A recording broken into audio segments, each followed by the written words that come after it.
morning before, I'd photographed to another side of the hotel. No issues. This time I photographed again. And I'd photographed the fronts of several homes along one street and a mosque. Asked a young man if I could walk in the mosque and photographed it. Whether he had the right to do that or not, I'll never know, or did he really understand me? I don't know, but he didn't stop me. He opened the door. I came out, I walked down another street, saw another mosque that looked a little more interesting, photographed that, and when I walked out of it was when the first small little open back truck. Anyway, he just, he in a friendly way invited me to get into the truck, into the back of the truck. I didn't question it. That wasn't really clear why. And then the very next thing before we drove off, he said, "Where are you from?" And I said, "Atlanta." And he got all excited and did this.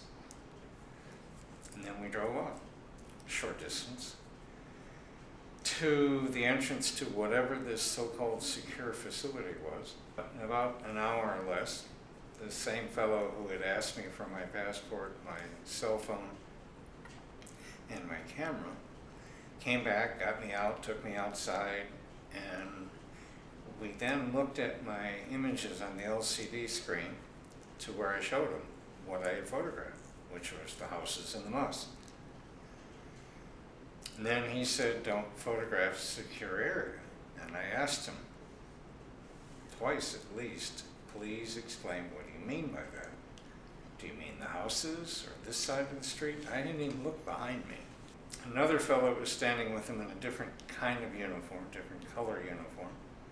Didn't seem to speak English. He also said, "No take picture, secure area." And I walked away.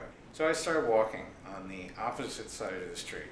Saw a couple more houses that looked interesting, photographed them. Got almost to the main road again. And I turned to keep going, and I noticed a sign up high above the street level that said "Photography Forbidden." And I thought it was a novel sign, would be a reminder, and because I give a lot of speeches and use a lot of novel photographs, I thought it would be, if I ever use that story,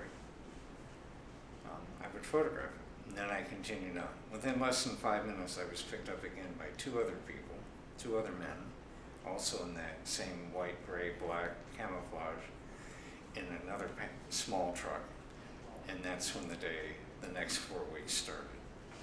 Somewhere around 4:30, another fellow came in, dressed the same way. Asked me to stand up. He then put handcuffs on my wrists, and he put shackles around my ankles, and he put a hood over my head, and escorted me out of the building. One of the ones that spoke English said, "Standard procedure." And he said, "For taking a photograph?" I said that a few times during the next few hours.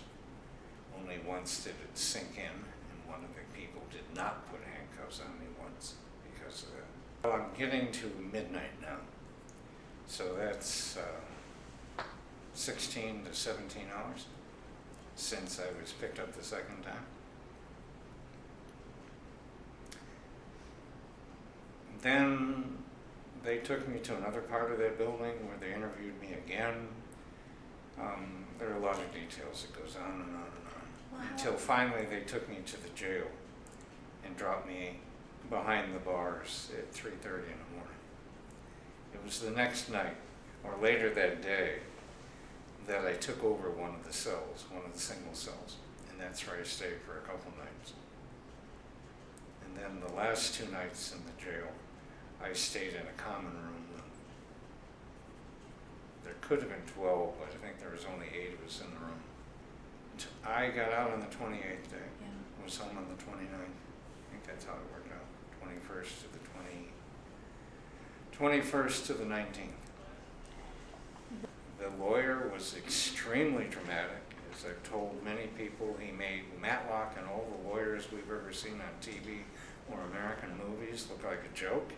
He was extremely dramatic, to the point that he was yelling at the 3 judges from down on the floor where he was, where they're way up. And he was out right in front of them instead of standing at the podium where the other lawyers all stood very politely and I didn't know how to take that. The translator couldn't translate fast enough, and I'm not sure he was that good at English anyway. Seemed like a pleasant enough fellow trying. He just turned to me and whispered in my ears, "I like your lawyer." Then I was asked to tell my story. Then they went on to the rest, the remaining people. Then 2 guards came and took me out, one on each arm.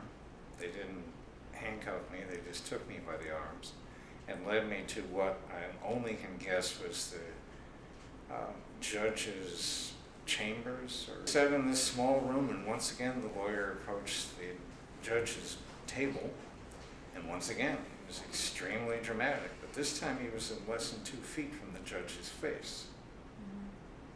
Judge kept eye contact with him, finally smiled a little bit, looked down and wrote something on apparently my file. That was it. Right. They came out an hour later, read off all the different decisions, and mine was not guilty, no willful intent, minimum fine, and then they waived the fine because of time served. And then I was to be released.